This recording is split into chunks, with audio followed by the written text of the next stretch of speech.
होती जीत सत्य की और असत्य की हार, यही संदेश देता है दशहरे का त्योहार। विजयादशमी पर्व की आप सभी को प्रभु की प्रीति चैनल की ओर से हार्दिक शुभकामनाएं। वैदिक काल से ही भारतीय संस्कृति वीरता की पूजक और शौर्य की उपासक रही है। हमारी संस्कृति की गाथा इतनी निराली है कि देश के अलावा विदेशों में भी इसकी गूंज सुनाई देती है। तभी तो पूरी दुनिया में भारत को विश्व गुरु माना है। भारत के प्रमुख पर्वों में से एक पर्व है दशहरा, जिसे विजयादशमी के नाम से भी मनाया जाता है। दशहरा केवल त्योहार ही नहीं बल्कि इसे कई बातों का प्रतीक भी माना गया है। प्रतिवर्ष मनाया जाने वाला विजयादशमी का पर्व महज राम रावण का युद्ध ही नहीं माना जाना चाहिए। बुराई पर अच्छाई की जीत के प्रतीक इस पर्व में छिपे हुए संदेश समाज को दिशा दे सकते हैं। स्वयं महापंडित दशानंद इस बात को भली भांति जानता था कि उसके जीवन का उद्धार राम के हाथों ही होना है। दूसरी ओर मर्यादा पुरुषोत्तम राम ने भी रावण की विद्वता को नमन किया है। रामचरितमानस में जहाँ राम के चरित्र का सुंदर वर्णन किया गया है, वहीं रावण के जीने के तरीके और विद्वता पर किए जाने वाले गर्व की छाया भी हमें दिखाई पड़ती है। रावण विद्वान होने के साथ ही बलशाली भी था, किंतु उसकी इसी गर्वोक्ति को बाली ने चूर चूर कर उसे 6 माह तक अपनी काख में दबाए रखा था। लंका पर एक छत्र राज करने वाले रावण ने अपने भाई कुबेर के साथ भी दगाबाजी की और पुष्पक विमान पर अपना कब्जा कर लिया। इन्हीं सारी बुराइयों के चलते उसे मृत्यु लोक को जाना पड़ा। हम प्रतिवर्ष अहंकार के पुतले का दहन कर उत्सव मनाते हैं, किंतु स्वयं का अहंकार त्यागने पर तत्पर नहीं होते। यह कैसा विजयदशमी पर्व है? हमारे अंदर छिपी चेतना का जागरण और विषयों का त्याग ही विजयादशमी पर्व का मुख्य संदेश है। आज हम विषयों के जाल में इस तरह उलझे हुए हैं कि स्वयं अपने भीतर अपने अंदर की चेतना और ऊर्जा को सही दिशा नहीं दे पा रहे हैं। रावण से परेशान जनता को खुशहाल जीवन प्रदान करने के लिए ही भगवान राम का अवतरण हुआ। हम आप सब इस बात को जानते हैं कि राम ने क्षत्रिय कुल में जन्म लिया था। इसके विपरीत रावण ब्राह्मण था और वेदों पुराणों के ज्ञाता तथा मुनि श्रेष्ठ विश्रवा का पुत्र था। रावण के दादा ऋषि पुलस्त्य भी देवतुल्य माने जाते थे। राम रावण युद्ध के दौरान कहीं न कहीं राम के हृदय में रावण के प्रति दया जरूर थी। मर्यादा पुरुषोत्तम जानते थे कि एक ब्राह्मण का वध करना महापाप कर्म है।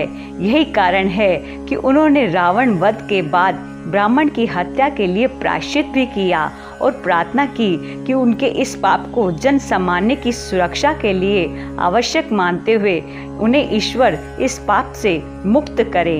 आज के युग में यह भी जानने योग्य प्रसंग है कि रावण वध के पश्चात स्वयं भगवान राम ने अपने छोटे भाई लक्ष्मण को रावण के पास ज्ञान लेने भेजा, किंतु अंतिम सांसें ले रहे रावण ने लक्ष्मण की ओर देखा तक नहीं। बाद में स्वयं मर्यादा पुरुषोत्तम ने रावण के चरणों में हाथ जोड़ते हुए ज्ञान प्रदान करने का निवेदन किया और रावण ने अपने अहंकार को त्यागते हुए गूढ़ ज्ञान प्रदान किया। दशहरा विजयादशमी पर्व 10 प्रकार के महापापों से बचने का संदेश है। यह विजय पर्व हमें काम, क्रोध, लोभ, मोह, मद, मत्सर, अहंकार, आलस्य, हिंसा और चोरी से बचने और इन बुरी आदतों से दूर रहने की प्रेरणा देता है। हम उत्साह पूर्वक रावण के पुतले का दहन करते समय इन 10 पापों को अग्नि के हवाले कर दें तो हमारा विजय पर्व सार्थक हो सकता है। महज उछल कूद नृत्य गान और आतिशबाजी, सांस्कृतिक आयोजन विजयादशमी पर्व के प्रतीक ना माने जाएं। पर्व की गहराई में समाये संदेश लोगों तक पहुँचे और घर घर अमन, चैन और खुशियाँ बरसे, यही इस पर्व का संदेश है। दशहरा पर्व को विजयादशमी नाम देने के पीछे भी ग्रहों की स्थिति ही मुख्य रही है। शास्त्रों के अनुसार आश्विन शुक्ल पक्ष की दशमी तिथि को शुक्र उदय होने के समय जो मुहूर्त होता है उसे ज्योतिष शास्त्र में विजय मुहूर्त कहा जाता है। ज्योतिष की बातों पर विश्वास करें तो शुक्र उदय का वह काल सर्व सिद्धिदायक माना जाता है।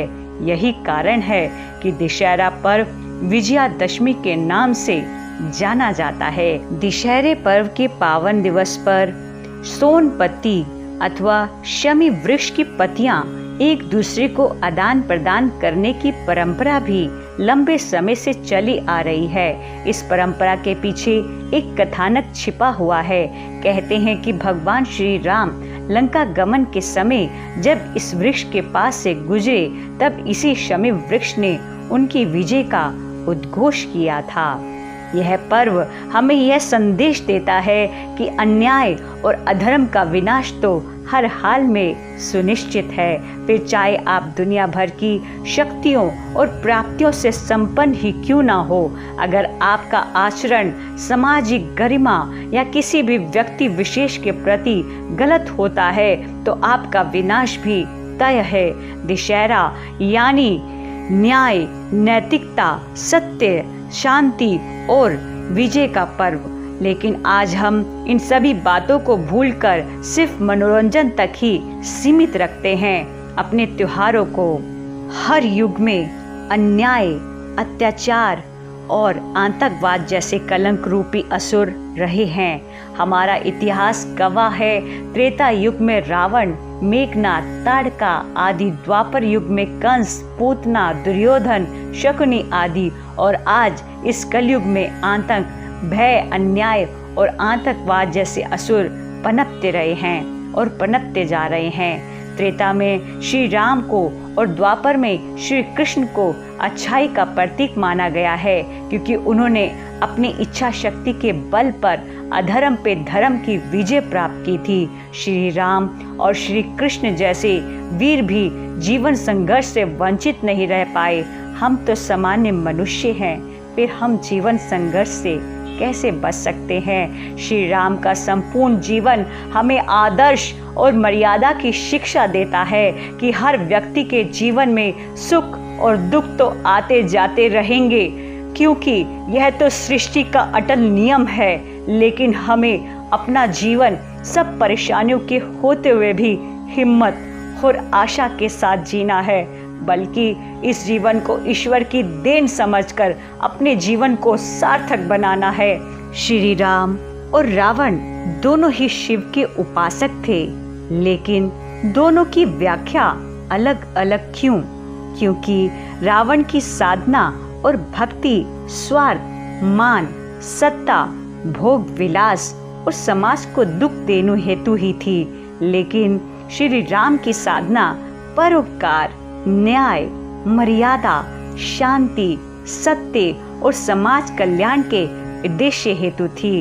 तभी तो इतने सालों बाद आज भी हम श्री राम की जय से रावण के पुतले का अंत करते हैं।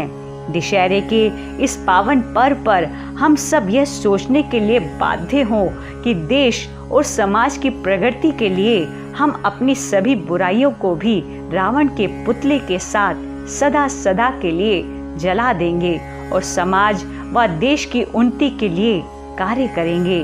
तभी हमारी सही मायने में रावण पे विजय होगी।